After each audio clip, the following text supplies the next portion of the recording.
There are places where I speak, and some people don't believe it, but it happened. We had an experience at home, which I'm not ashamed to talk about, where one day we were really strapped financially, and she was cooking on the stove, and the gas tank ran out. And then she said, "What now, Jonathan?" Even jokingly, "It was you who God called, so you can solve it now." Quote, and then I got to the kitchen and said, "Wow, what now?"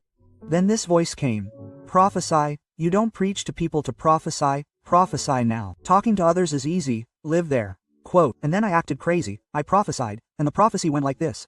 "An angel will come down here in this kitchen and put gas in this tank. I tell you that there are people who don't believe they're strong." I told her, "Now you turn it on full of faith, full of faith." When she turned it on, the fire didn't come. Then the faith that was there did this.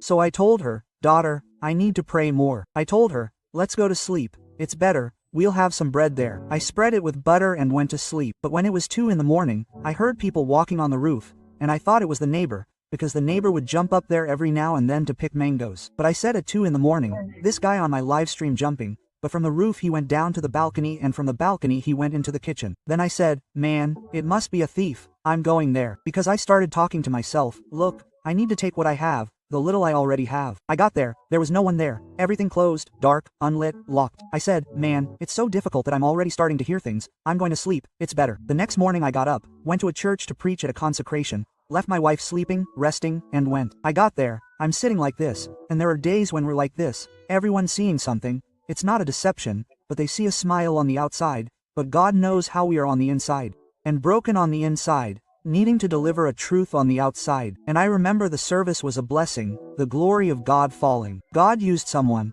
took me at the church door. That person came speaking in tongues, marching in the glory of God, put his hand on my shoulder and said with these words, "Son, have you turned on your stove today?" Then I was like, "No, that's not possible, because I heard your prophecy and today at 2 a.m. my angel came down to your kitchen, I'm going to touch your gas cylinder." And then when I got home, I went to my wife like, "Stop, turn on the gas cylinder." Did she buy a new one? No, God said he put gas in it. Then when she turned on the fire, that empty cylinder lasted 5 months.